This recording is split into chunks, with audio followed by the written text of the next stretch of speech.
connais sûrement Zeus, Poséidon ou même Aphrodite. Mais Héphaïstos, pas vraiment, n'est-ce pas? Et pourtant, sans lui, aucun des autres dieux n'aurait eu leurs armes, leur trône, leur palais. Sans lui, pas d'Olympe, pas de pouvoir, pas de gloire.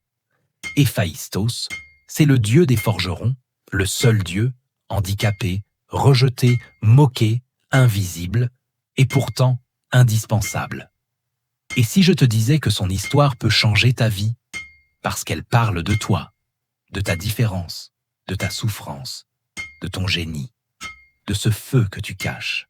Ce mythe, c'est l'histoire de tous ceux qu'on laisse de côté, qui construisent dans l'ombre et qui un jour deviennent incontournables. Aujourd'hui, je vais te montrer comment devenir ce feu sacré, toi aussi. On va voir comment transformer le rejet en puissance, comment faire de ton talent un levier de maîtrise et comment assumer ta valeur unique, même si personne ne la voit encore. Tu es prêt? Allume ta forge intérieure. On y va. Contrairement à Zeus ou à Apollon, Héphaïstos n'était ni séduisant ni charismatique, il naît avec une malformation. Dès sa naissance, Héphaïstos est rejeté. Sa mère, Héra, le trouve laid, différent, indigne des dieux, alors elle le jette du haut du mont Olympe. Imagine la scène, un bébé dieu projeté du ciel chutant vers la terre. Il tombe. Cette chute, c'est plus qu'un événement mythologique, c'est la blessure originelle. Et voilà comment commence l'histoire d'un des plus grands artisans de l'univers. Et toi?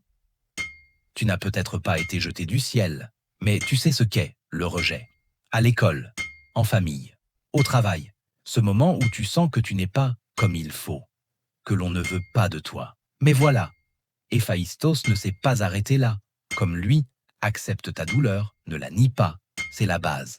Avant de rebondir, il faut regarder la douleur en face.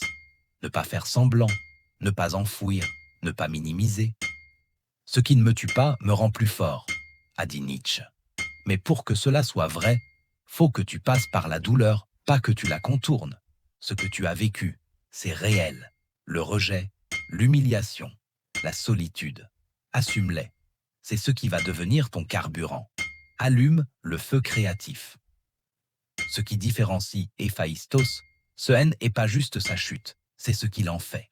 Il apprend, il forge, il transforme la roche, le métal, le feu. Il devient maître de l'élément le plus dangereux, le feu sacré. Et toi aussi, tu as ce feu en toi.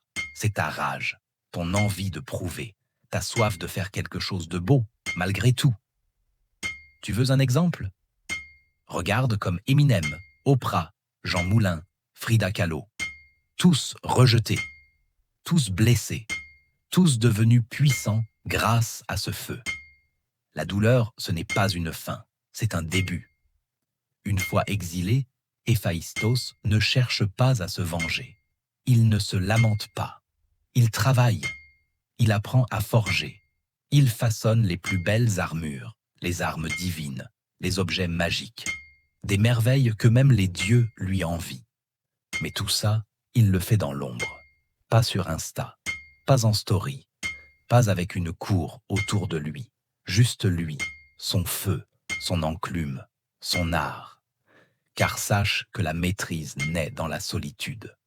Le vrai pouvoir, ce n'est pas de briller, c'est de savoir faire quand personne ne regarde, d'avancer sans projecteur, sans like, sans reconnaissance immédiate. L'homme fabrique, donc, il est, a dit Hannah Arendt. Arrête de courir après la validation. Travaille ton art, ton métier, ton sport, ton projet, dans l'ombre, tous les jours. C'est ce qui fera de toi quelqu'un qu'on ne pourra plus ignorer. Trouve ta forge est sacrée. Aujourd'hui, on a oublié la beauté du travail bien fait. On veut faire vite, du flashy, du viral. Mais Héphaïstos te montre que le sacré, c'est dans le détail, dans la patience, dans l'objet qu'on fabrique avec amour. Le monde n'a pas besoin d'un énième buzz. Il a besoin de quelqu'un qui maîtrise, quelqu'un qui construit pour de vrai. Toi, si tu respectes ta forge, si tu respectes ton travail, tu auras une puissance que personne ne pourra t'enlever. Héphaïstos, le boiteux, finit par revenir sur l'Olympe. Et devine quoi? Ce sont les dieux eux-mêmes qui l'ont supplié de revenir. Pourquoi? Parce qu'ils ont besoin de lui, de ses créations, de son génie. Il leur fabrique leur trône, leur palais, leurs armes. Il devient indispensable. Au début, ils l'ont rejeté. Maintenant, ils ne peuvent plus s'en passer. Ce qui a changé, pas lui, mais eux, leur regard, leurs besoins. Ce qui dépend de toi, c'est ton art, pas leur opinion, disent les stoïciens. Arrête de courir après ceux qui te méprisent.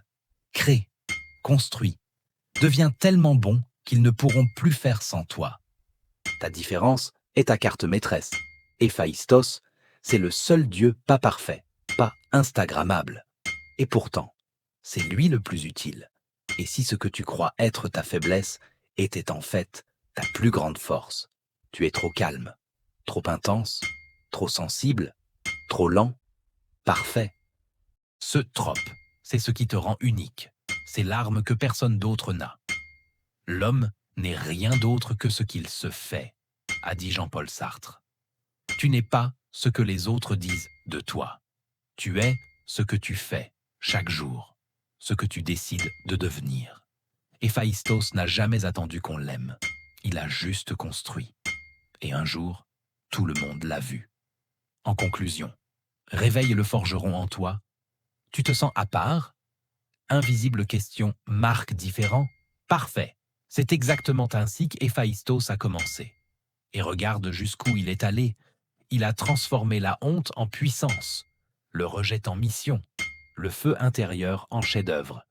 Et toi aussi, tu peux accepter tes chutes et t'en servir comme point de départ. Travailler dans l'ombre jusqu'à maîtriser ton art comme personne. Assumer ta puissance, même si elle ne rentre pas dans les cases. Le monde a besoin de bâtisseurs silencieux, de gens qui forgent. Pas de stars, pas de buzz, de feu, de foi, de force. Héphaïstos ne parlait pas, il forgeait, il créait, il transformait. Et c'est pour ça qu'il est éternel.